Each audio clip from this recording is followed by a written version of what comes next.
을 제가 사실은 책에도 좀 쓰기도 했었는데 박정민 배우에게 같이 함께 밀수를 촬영했던 우리 장도리에게 혹시 고민시 배우가 넥스트 액터가 되어주실 수 있을까요? 뭐 이런 식으로 약간 가운데서 다리를 좀 놔달라고 부탁을 좀 드렸었는데 처음에 그 문자를 받았었을 때 어떤 마음이셨는지가 궁금해요. 저는 원래 기본적으로 정민 오빠에 대한 신뢰도가 굉장히 높은 편이기도 하고요. 근데 제가 기존에 백은하 소장님의 너무나 팬이었어요. 그래서 늘 이렇게 영화에 대해서 소개해 주실 때도 그렇고 항상 챙겨보고, 그리고 소장님께서 소개해 주시는 영화는 늘 되게 궁금해서 보고 싶게 만들게끔 해주시는 그런 힘이 되게 강하신 것 같더라고요. 그래서 당연히 오빠 저는 너무 감사하죠. 제가 그 뒤를 이어갈 수 있다는 얼마나 영광인지 몰라요. 저 제발 제가 하게 해주세요 말지 이러면서 네 부탁을 오히려 더 드렸던 것 같아요. 네, 너무 감사하다고. 아니 제가 소개해드리는 이 배우 믿고 보셔도 괜찮습니다. 네. 박수 한번 부탁드립니다. 감사합니다. 사실 넥스트랙터라는 이 시리즈를 여러분들이 2019년부터 쭉 이어서 보셨던 분들도 굉장히 많으실 거고, 무주의 매해마다 또 오셔서 그해 넥스트랙터를 보신 분들도 많으실 거라고 저는 생각해요. 어제 뭐 사인회 하실 때 또 사인회 할 때도 또 그런 말씀 하신 분들도 계셨는데, 특히나 이 넥스트랙터는 매해 조금씩 다른 방식으로 어떻게 배우의 길로 접어들었는지가 좀 다른 배우들을 선정을 해서 함께 하고 있는데, 사실 고민시라는 배우에게 있어서 배우가 되는 길은 또 박정민 배우와 또 변희환 배우와 혹은 전현 배우와 또 좀 달랐던 것 같아요. 그렇죠?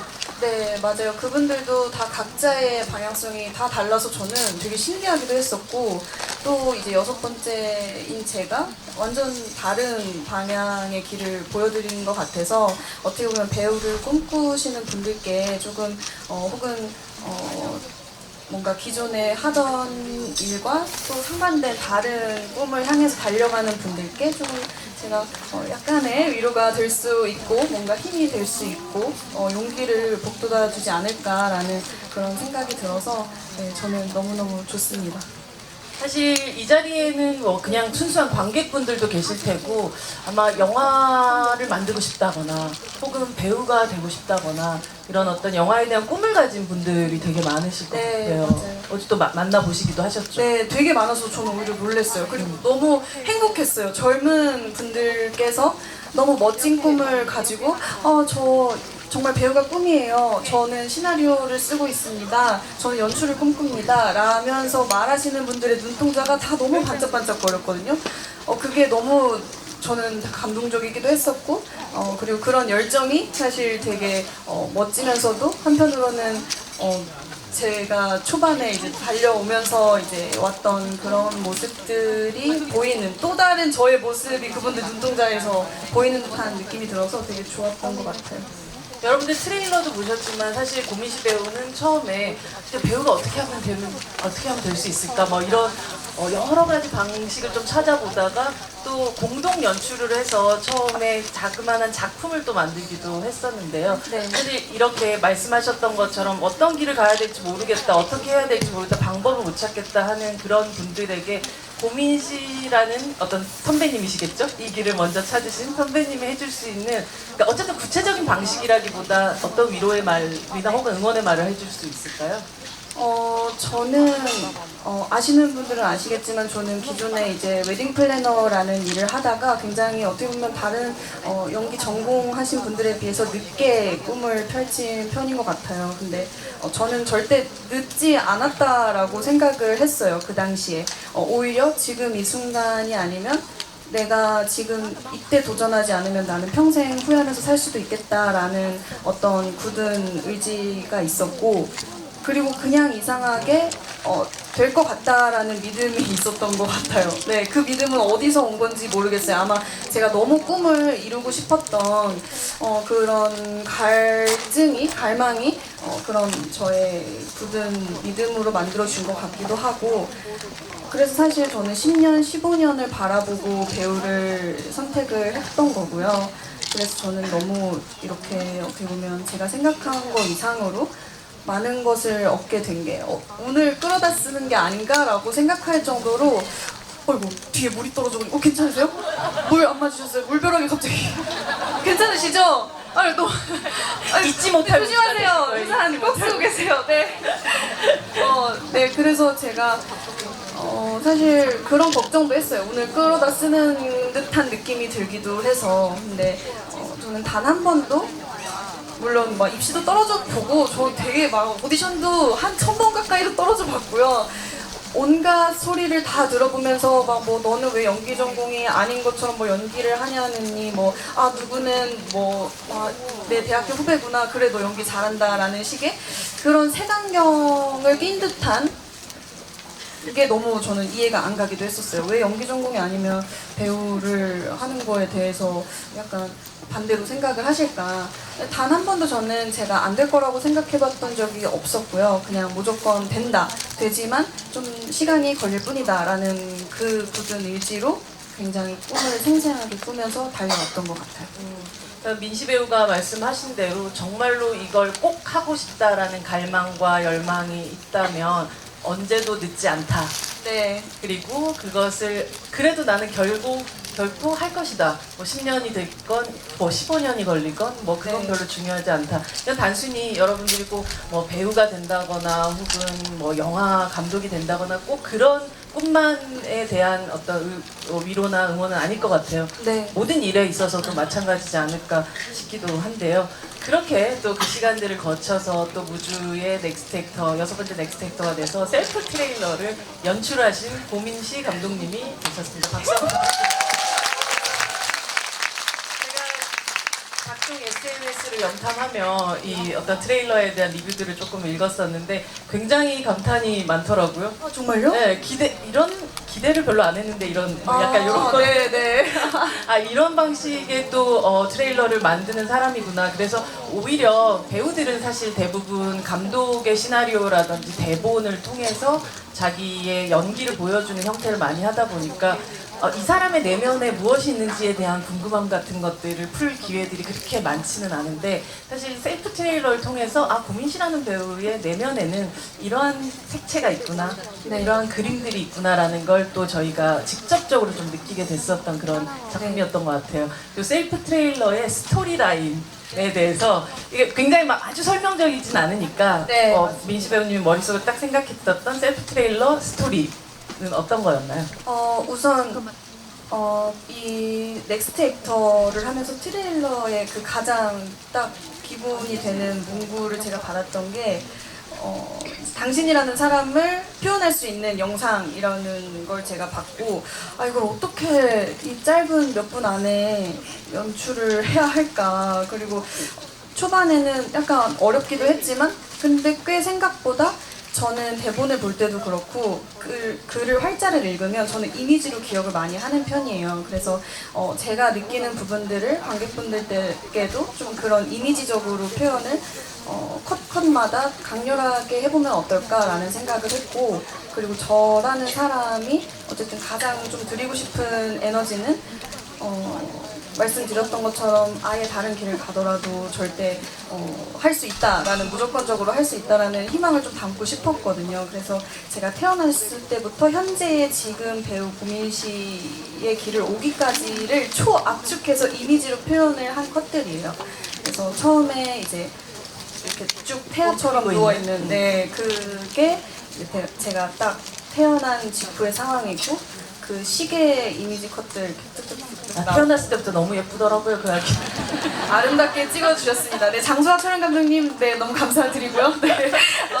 그리고 그런 컷들과 그 다음에 이제 서서히 말을 하기 시작하고 누군가한테 말든 거를 하고 그래서 손으로 기어가기도 하고 그런 과정들을 거치다가 하지만 아마 많은 분들께서 사실 이 트레일러가 저 미미 인형은 뭐지? 그리고 저 빨간색은 뭐지? 이렇게 생각하셨던 분들이 많으실 것 같아요. 근데 미미 인형이 굉장히 많이 나왔는데 제가 외동이다 보니까 어렸을 때 유년 시절 저와 가장 많은 시간을 보냈던 거는 정말 수많은 미미 인형들이었거든요. 막 때가 타고 막 머리가 다 막 빠지는 미미 인형들을 붙잡으면서 혼자 미미 인형을 막 이렇게 친구처럼 친구처럼 막 얘기하고 나는 오늘 어땠어. 근데 제가 그때 느꼈던 거는 사람보다 이 미미 인형한테 더 감정을 이렇게 제가 불어 넣었던, 그래서 그 미미 인형은 또 다른 유년 시절의 저를 이제 표현을 했던 거고요. 그래서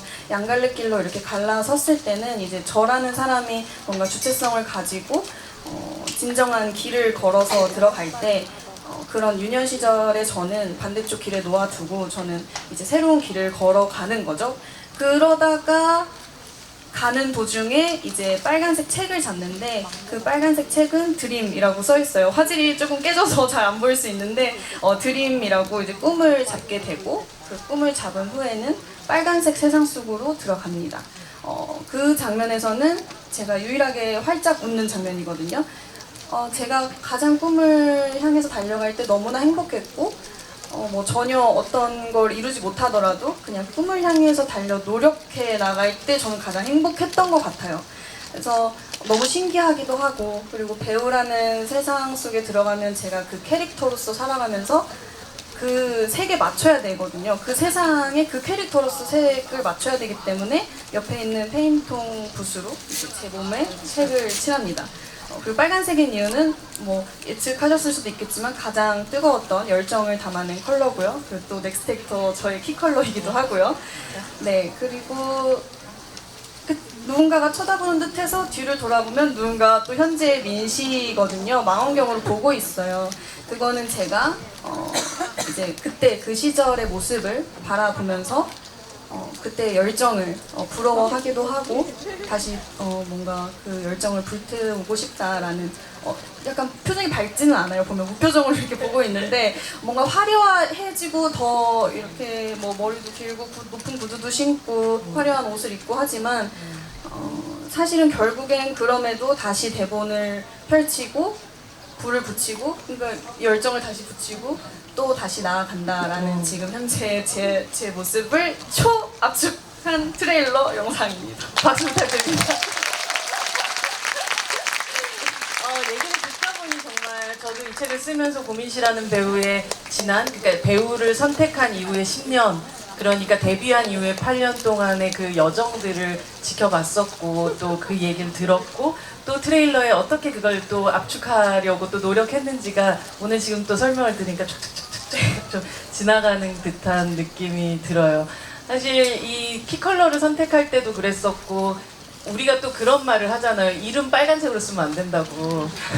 그래서 여기에 사실은 고민씨라는 이름이 빨간색으로 쓰여지는 게 괜찮을까? 뭐 이런 걱정도 좀 들었었는데 우리가 흔히 얘기해서 불운이라고 저주라고 생각할 수 있는 그런 것들을 사실은 어떻게 보면 이 사람은 행운으로 혹은 이것을 축복으로 받아들일 준비가 돼 있다 이런 생각을 했었던 것 같아요. 네, 맞아요. 저는 늘 색안경 끼지 말자라는 이제 생각을 항상 갖고 사는데 이런 부분도 되게 그런 것 같아요. 약간 반대적으로 저는 오히려 그런 부분에 왜 이게 더 좋은 걸 불러올 수도 있는 거 아니야? 라는 어떤 걸 갖고서 있는 편인 것 같아요. 약간 청개구리 심보가 있는 것 같아요. 시적 사고? 네, 약간 그런 것 같습니다. 그래서 나는 이게 마음에 드는데 굳이 다른 사람들이 뭐 그랬다는 거 좀 재수없지 않아? 아니라는데요. 그렇게 하더라도 네.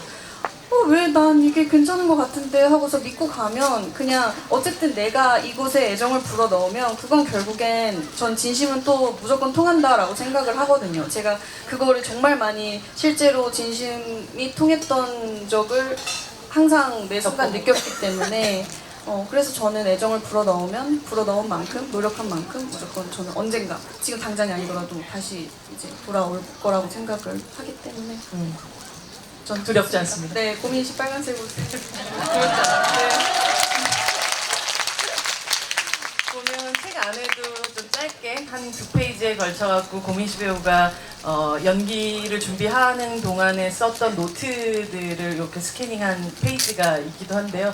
노트를 진짜 많이 한 스타일이었더라고요. 그러니까요. 그때는 제가 또 엄청 글씨체도 아주 한 땀 한 땀 엄청 예쁘게 쓰고 저는 사실 그렇게 열심히 필기를 했던 기억이 없는데 되게 무서울 정도로 막 나는 연기를 위해서 내 목숨을 뭐 죽을 준비가 됐고 막 이런 걸 다 친구도 써놨어요. 가족도 다 버렸다. 네, 공포스러울 정도로 나는 내 모든 걸 걸겠고 빛을 내서라도 나는 연기를 하겠다. 막 잔챙이들은 신경 쓰지 마라 막 뭐 이런 거 같은 거 그리고 그냥 닥치고 해라 막 이렇게 이런 거 써있고 그래서 제가 이제 그런 것들을 제가 그때 당시에 배우면서 저를 가르쳐줬던 선생님들한테 듣고 아 이거 기억해놔야지 했던 것들을 메모해놨던 게 그때 정말 많았더라고요. 2015년도 제가 딱 서울에 올라와서 공부하고 네 그래서 그거 보면서 되게 네 그때 민희 씨의 열정이 부러웠어요.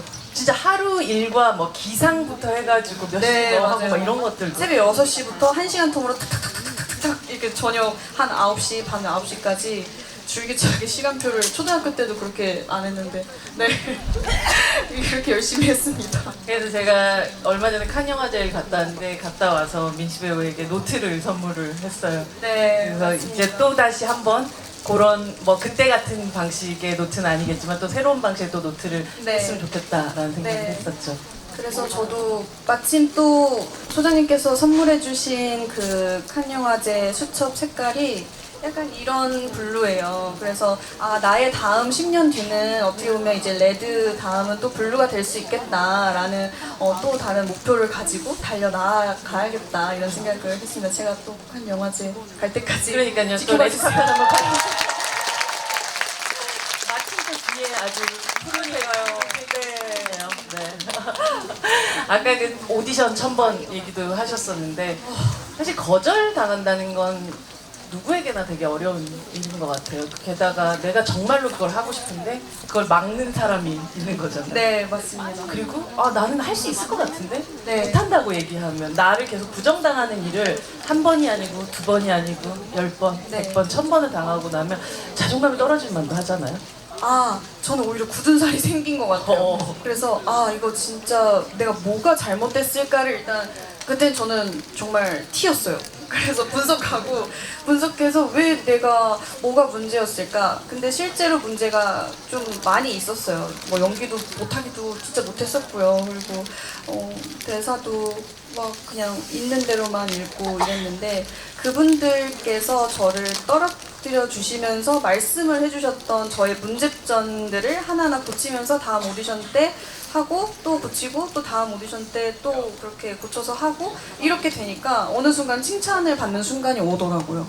그래서 저는 내성이 생기고 굳은 살이 생기면서 오디션을 보는 것에 있어서 오히려 더 약간 게임처럼 즐기게 됐던 이번에는 내가 떨어질까 붙을까 약간 공기가 붙을 것 같기도 한데 이런 어떤 촉도 생기고 감각도 생기고 그랬던 것 같아요. 사실 여러분들뿐 아니라 뭐 전 세계의 시청자들이 가장 많이 또 고민시 배우를 알게 됐었던 작품이 스위트 홈이었었고 그리고 또 제가 가장 또 사랑하는 5월의 청춘이라는 작품이 또 그쵸 저 명희태 진짜 한동안 아리를 했었던 기억이 납니다. 저도 사랑했었던 그런 작품들이 또 연이어 이어졌었고 또 그 이후에 뭐 지금까지 2024년까지 쉬지 않고 일들을 계속 해오고 있는데 사실 그런 것 같아요. 약간 뭔가 안 열리는 문을 계속 열리고 있었을 때는 좀 오기도 생기고 막 그러다가 오히려 너무 많은 어떤 기회들이 열리고 많은 사람들이 더 사랑을 해주고 하는 그 순간에 좀 더 큰 두려움 같은 것들이 오게 되지는 않나요? 가장 사랑받을 때 가장 좀 힘들었던 것 같아요. 그게 되게 묘하더라고요. 저도 처음 겪어보는 기분이었는데 그러니까 사랑을 계속 받고 싶은 거죠. 이 사랑이 끊기지 않았으면 좋겠다라는 어떤 너무 이기적인 욕심인 거죠. 사랑의 네. 맛을 봤으니까. 네, 사랑이 얼마나 그러니까요. 달콤한가도 네. 알고. 그러니까 이런 기분을 내가 느끼는 게 너무 불편한데도 근데 사랑은 또 받고 싶고 마치 진짜 뭔가 연애하는 듯한 느낌처럼 그런 게 저는 그냥 이제는 되게 오히려 좀 그런 거에 적응이 많이 돼서 그냥 좀 차분해진 편인데 초반에 뭐 마녀 때도 그렇고 그리고 스위트홈 원이 오픈됐을 때도 그렇고 그냥 많은 사랑을 받을 때마다 이 사랑이 당연히 이벤트적인 사랑이라고 생각을 하고도 있지만 근데 너무 내면에는 더 큰 사랑이라기보단 이 사랑을 계속 줘라는 어떤 게 있었던 것 같아요. 네. 근데 지금은 그냥 사랑 줬다가 그리고 잠깐 또 뭐 안 주셔도 되고 또 다시 또 주셔도 되고 이렇게 생각하는 것 같아요. 네. 뭔가 편안한. 사랑에 쿨해진. 네. 하지만 또 떠나는 사랑과 또 오는 사랑은 또 항상 있으니까. 네, 맞아요. 그렇다고 뭐 떠나가셨던 분이 다시 온다고 해서 뭐야 떠나갔었잖아 이런 건 또 아니고 아 오셨어요 다시 네 너무 좋아요 우리 또 다시 건강한 에너지를 서로 이렇게 만들어 나아가요 이렇게 그냥 되는 것 같아요. 네. 이 과정이라는 게 뭐 사실은 이렇게 쉽지는 않았을 거라는 생각이 들지만 어쨌든 가장 현재적인 2024년의 고민실은 네. 그런 마음으로 여러분들의 사랑을 기다리고 또 있습니다. 네.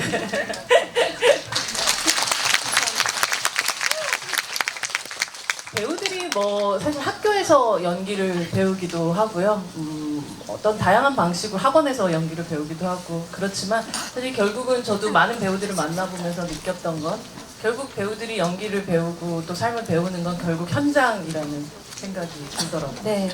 많은 현장들도 거쳐오기도 했고 또 어제 저녁 때 상영을 마쳤었던 밀수라는 작품을 정말로 많은 다양한 경험과 다양한 경력과 다양한 세대와 뭐 성별도 굉장히 다른 어떤 이런 사람들이 다 모여있는 그런 네. 배울 것들이 많은 정말 종합대학 같은 곳이지 않습니까? 맞습니다. 정말 배울 게 넘쳐나서 그 연기적인 어떤 배우의 삶 이상을 배웠던 인간으로서 뭔가 그런 더 뭔가 지혜도 되게 많이 얻고 그랬던 것 같아요. 네. 한 명 한 명의 배우들은 뭐 너무나도 많은 배우들이 있지만 뭐 박정현 배우도 있었을 테고 네. 뭐 김혜수 선배님, 뭐 염정아 선배님, 뭐 해녀팀, 네. 또 이 세관팀, 네. 이런 밀수, 장도리파 뭐 이런 여러 그 사람들이 있었을 텐데 한 두세 명 정도의 선배님들과 또 어떤 시간들 또 보냈는지 조금 얘기 들어볼 수 있을까요? 우선 처음에 제가 가장 기억나는 게 분장 테스트를 이제 받으러 간 날 분장차에서 선배님들을 뵙고 그리고 혜수 선배님한테 이제 인사를 처음으로 태어나 좀 처음 뵙는 거였어요. 자기야. 네. 자기 왔어. 그래서 선배님 안녕하세요. 저 오픈 역할의 고민시 배우입니다. 이제 그때 자기야 당연히 알지. 내가 자기 이름 어떻게 몰라요. 하면서 그래서 마녀 때부터 너무 잘 봐주셔가지고 그 핸드폰 메모장에 제 이름을 기억하려고 새겨놓으셨다. 근데 제가 그 얘기를 듣고 저는 너무너무 감사하잖아요. 그래서 아직 촬영 시작하기도 전인데 내가 이런 말씀을 그냥 들어도 되는 건가. 그래서 네 감사합니다 하고 진짜 연기를 어떻게 잘해야 되지? 너무 부담감이 이제 더 커졌죠. 그리고 점점 해녀언니들이랑은 사실 제가 생각보다는 촬영 횟수가 많지 않아서 그쵸, 걱정도 같이 함께하는, 했었어요. 그쵸. 제가 잘 어울리지 못하면 어쩌나 라는 생각도 했었고 그러다 보면 뭔가 케미적인 부분도 잘 이제 안 묻어나면 어떡하나 그런 걱정을 했었는데 제가 그런 걱정을 정말 왜 했는지 모를 정도로 신기하게 각각 다른 사람들이 모였는데 하나의 뭔가를 만들어낸 것처럼 화합이 너무너무 잘 되는 거예요, 이상하게. 뭐 저는 어떤 현장을 가건 다행스럽게도 너무 좋으신 분들이랑만 작업을 하기는 했지만 그래도 유독 더 이렇게 많은 그 여성 배우분들과 함께 뭔가를 함께 달려나가고 그리고 대화가 통하고 세대가 다 다르잖아요. 네. 그러면서 우리가 이렇게 어우러질 수 있고 이렇게 좋은 영화를 통해서 작품에서 만난 거에 너무 감사한 거죠. 사실 이렇게 20대, 뭐 30대, 40대, 50대 여성 배우들이 다 같이 앙상블을 이루는 영화가 쉽지 않으니까. 쉽지 않죠. 네. 그래서 그런 부분도 너무너무 좋았고 그래서 그냥 이야기하는 어떤 소소한 그냥 정말 소소한 이야기들이에요. 그냥 게다가 또 약간 지방에서 촬영을 많이 네, 하다 보니까 맞아요. 함께 숙박하는 그런 네. 합숙하는 그런 네네 분위기였어요. 강원도에서 촬영을 하고 그러면서 맛있는 것도 막 종류별로 사다 놓고 먹고 그리고 정아 선배님이랑 저랑 박경희 언니랑 이제 정아 선배님 방 숙소에서 정아 선배님 화이트 와인을 되게 좋아하세요. 그래서 화이트 와인을 마시면서 낮에 11번째 엄마 혜주 선배님 예전 정말 리즈 시절을 또 볼 수 있는 그때 그 영화를 보면서 셋이서 막 울면서 보고 그러다가 되게 정이 너무 많이 깊어져서 무대 인사를 다니면서도 마지막 날 다 같이 울었어요. 한 명도 안 빠지고 다 울었어요. 그 정도로 그런 어떤 보이지 않는 되게 끈끈한 선이 생기는 거는 그냥 친구끼리도 사실 되게 힘든 일인데 그런 어떤 동료 선배님 언니들이 생겼다라는 거는 너무 든든한 존재고 버팀목이거든요. 그리고 정화 선배님, 혜수 선배님뿐만 아니라 다른 선배님들을 보면서 이제 너무 잘 가꿔 놓으신 아름다운 길들을 따라서 걸어가면 되니까 그런 것에 너무 감사드렸었고 인성 오빠는 뭐 너무 스윗하시고 네, 말할 더 그런 거 없이 너무 스윗하시고 정민 오빠, 장도리 오빠는 장도리 오빠 손잡고 있을 때도 눈은 딴 데 보고 있는. 전 깜짝 놀랐어요. 저 그 윙크를 보고 너무 놀라서 이거를 어떻게 받아야지. 정말 잘하는 분인 거는 너무나 알았지만 어떻게 연기를 하면 저렇게 그냥 타고난 배우 분이시구나라고 생각을 했어요. 근데 아니더라고요. 너무나 똑똑하게 그리고 아주 철저히 오랫동안 준비해서 그리고 굉장히 스트레스도 많이 받아 하면서 준비를 해가지고 현장에 오는데 현장에서는 절대 내색을 안 하시는 분이었더라고요. 그냥 동물처럼 날고처럼 하는 듯한 모습을 보이면서 했는데 저는 같이 연기하면서 뭐 굳이 어떤 이야기를 하지 않더라도 그런 것들을 보면서 어깨너머로도 배우고 그리고 그냥 현장을 떠나고 싶지 않았던 것 같아요. 계속 그게 보고 싶어서 보는 것만으로도 배우는 게 너무나 많은 현장이었었거든요. 그런 것들을 많이 배웠던 것 같습니다. 근데 다들 이제 그분들이 물속으로 또 떠나시고 호텔방에서 가시고 뭐 네. 이렇게 여러분들이 정말 사망하는 캐릭터들이 되게 많기도 네. 했지만 그만큼 굉장히 짜릿한 현장이었을 것 같다는 생각이 들어요. 네, 너무 전 여름을 되게 힘들어하는 스타일이에요. 여름이 막 저를 이렇게 집어삼키는 듯한 느낌이 들어가지고 기운이 막 빠지고 그러는데 제가 밀수를 촬영할 때도 여름이 되게 행복했어요. 비 오는 날 다 같이 우비 입고 막 언니들이랑 그 강원도 바닷가를 걸으면서 이런저런 얘기하고 산책했던 그 순간이 너무너무 행복해서 여름이라는 딱 그 계절이 오면 생각나는 이미지들이 있는데 밀수가 일단 가장 색깔이 되게 진하게 남아있고요. 그리고 아마 내년부터는 또 올해 이 무주상골 영화제 제가 왔던 게 또 다시 이렇게 되게 진하게 남아있을 것 같아서 여름이 되게 좋아지게 만들어준 영화인 것 같습니다. 뮤지오가 기억할 아름다운 여름에 여러분들이 함께 있습니다. 네, 제가 이렇게 잘 눈에 담아갈게요. 네. 여러분들 사실 질문도 굉장히 많으실 것 같은데요. 저희 또 뭐 선물도 드린다고 하는 것 같던데? 아니, 네, 그 질문 주시면 또 이야기 나눠가면서 저도 또 더 궁금한 점들도 이어서 또 얘기해 보도록 하겠습니다. 질문? 손? 네, 여기, 예. 네, 가운데 분이십니다. 네. 저는 작품들 중에서도 스위트홈을 제일 먼저 봤어서 네. 스위트홈을 되게 인상 깊게 봤는데 원은 이제 원에서 은유랑 투에서 은유랑 되게 또 원에서는 말이 먼저 나가는 성격이었다면 투에서는 또 행동이 먼저 나가는 성격이 됐잖아요. 네. 그래서 저는 그 투에서 이제 은유가 소중한 사람들을 잃고 이제 더 액션씬도 많아지고 하면서 굉장히 아주 즐거우신데요, 지금. 생각만 해도 좋으신가요? 그래서 이제 원 은유랑 투 은유를 연기하시면서 어떤 마음가짐으로 연기하셨는지랑 또 이제 그 투 은유를 접하면서 그런 원 은유가 투 은유가 될 때 어떤 마음이셨는지 궁금해요. 네. 스위트홈 은유 같은 경우는 제가 보니까 4년 동안 은유를 품었더라고요. 몰랐어요. 저는 또 4년이란 시간이 된지 몰랐는데 제가 지금까지 작품을 하면서 가장 오랜 시간 이제 제 안에 품었던 그런 캐릭터라서 또 애착이 가고 그만큼 되게 서툰 친구가 성장해 나가는 과정이 담겨 있어서 또 더 아픈 손가락 같은 캐릭터인데 처음에 스위트홈 1 촬영을 할 때는 너무 재미있었어요. 사실 스위트홈 시즌2에 비해서 대사량도 적었고 그냥 제가 적당히 이제 은유가 해야 할 포인트들을 하고 이렇게 싹 뒤에 있으면 되는 그런 인물이었는데 점점 이제 시즌2에서 성장을 합니다. 네, 이은유. 네, 그러니까요. 항상 원의 이은유.